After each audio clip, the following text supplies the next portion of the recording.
Assalamualaikum warahmatullahi wabarakatuh. Waalaikumsalam warahmatullahi wabarakatuh. Selamat siang teman-teman semuanya.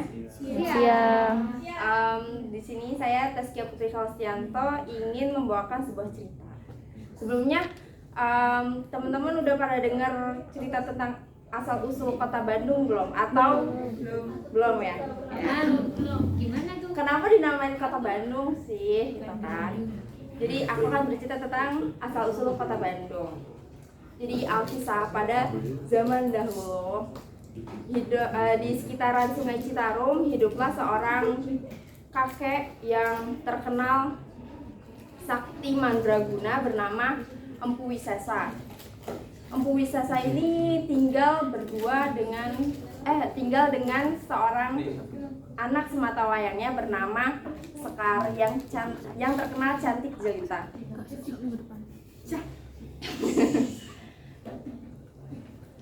Namun Empu Wisesa tidak hanya tinggal dengan anaknya, namun tinggal juga bersama dengan dua orang muridnya yang bernama Jaka dan Wira. Empu Wisesa menemukan Jaka dan Wira sewaktu mereka masih bayi di sebuah desa yang sudah hancur karena letusan Gunung Tangkuban Perahu. Namun karena walaupun dibesarkan oleh Empu Wisesa dengan adil, dengan cara pendidik yang sama dan ilmu yang diberikan juga sama, namun perangai dan sifat yang ada pada Wira dan Jaka sangat berbeda. Jaka yang terkenal sangat tampan dan juga pintar bercakap, namun memiliki sifat yang menggampangkan sesuatu, sehingga untuk kesaktian sangat jauh berbeda dibandingkan Wira yang rajin untuk mencari ilmu dan hakikat hidup. Walaupun memiliki sifat yang berbeda, Jaka dan Wira tidak bermusuhan. Mereka selalu menceritakan kehidupan dan rahasia masing-masing. Tetapi ada satu rahasia yang belum mereka ceritakan satu sama lain, yaitu mengenai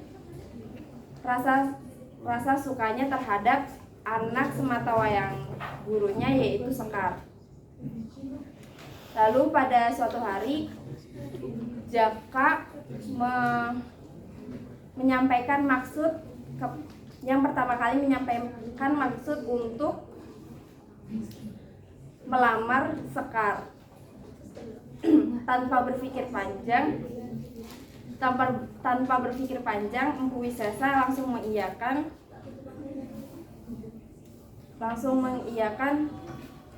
lamaran yang disampaikan oleh Jaka.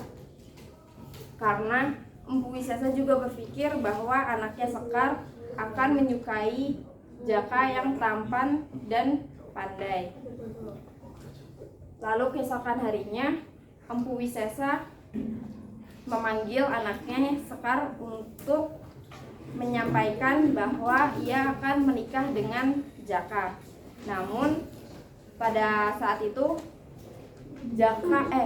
Sekar yang terkenal karena kepatuhannya kepada orang tuanya, pada hari itu ia menolak dengan tegas karena Sekar hanya menyukai Wira dan hanya ingin menikah dengan Wira. Kemudian Empu Wisesa agar adil, maka ia membuat sayembara. Baiklah, karena anakku Sekar tidak ingin menikah dengan Jaka, maka aku akan membuka sayembara bagi siapapun yang dapat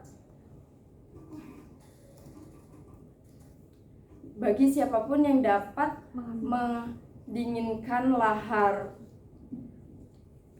dari Gunung Tangkuban Perahu, maka dia berhak untuk menikahi lahar. Ucap dari Empu Wisasa. Maka Jaka yang menganggap bahwa itu adalah sesuatu yang cukup sulit karena lahar itu sudah ada sejak berabad-abad lalu. Bagaimana caranya untuk memadamkannya? Tapi dengan kepedeannya ia mengiyakan sayembara itu dan mengikutinya, dan berkata kepada Empu Wisasa bahwa ia akan memadamkan lahar Tangkuban Perahu. Namun pada kenyataannya Jaka tidak mencari ilmu, tetapi malah bermain dengan wanita dan menghambur-hamburkan uang. Di sisi lain, Wira yang juga menyukai Sekar mulai mencari cara bagaimana cara mendinginkan lahar dari Gunung Tangkuban Perahu itu. Wira mengelilingi cekungan yang terdapat lahar tersebut dan berpikir bagaimana caranya untuk memadamkan lahar yang sangat luas ini, sedangkan yang bisa memadamkan api itu hanya api itu air. Maka suatu ketika Wira melihat berang-berang yang sedang membuat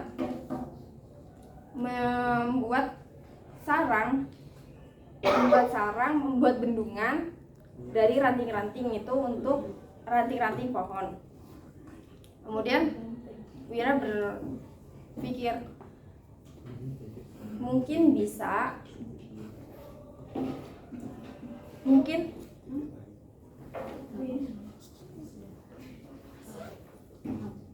lalu kemudian Wira mengikuti cara yang dibuat oleh berang-berang itu, dengan cara dan mempraktekkan ilmu yang telah diberikan oleh Empu Wisasa untuk membuat bendungan dengan cara menghancurkan bukit di sekitar Sungai Citarum agar dapat menampung airnya. Namun sebelumnya ia menyuruh warga sekitar dari Sungai Citarum untuk bergegas pindah agar tidak terkena banjir dari bendungan yang akan dibuat oleh Wira. Kemudian lama-kelamaan air mulai menggenang masuk ke dalam cekungan yang terdapat lahar dari Tangkuban Perahu, dan lama-kelamaan menjadi dingin dan orang-orang sekitar memanggilnya Danau Bandung. Kemudian Wira yang berhasil untuk mendinginkan lahar Tangkuban Perahu datang kembali kepada Empu Wisasa untuk meminta janji yang sudah diberikan oleh Empu Wisasa bahwa siapapun yang bisa memadamkan lahar Tangkuban Perahu dapat menikahi putrinya Sekar. Maka dari itu, setelah itu mereka membuat pesta pernikahan Wira dan Sekar, dan tak lama kemudian dikaruniai oleh anak. Lama-kelamaan danau mulai mengering dan surut. Kemudian tanahnya pun menjadi gembur di danau Bandung itu. Kemudian Wira kemudian memutuskan untuk pindah ke Danau Bandung karena sudah surut airnya dan tidak ada danaunya, jadi dipanggil Bandung. Jadi Seperti itu kisah dari asal-usul kata Bandung. Kata Bandung asalnya dari kata bendungan atau bendung. Dan ya, sekian cerita dari saya, kurang lebihnya mohon maaf. Wassalamualaikum warahmatullahi wabarakatuh. Waalaikumsalam warahmatullahi wabarakatuh.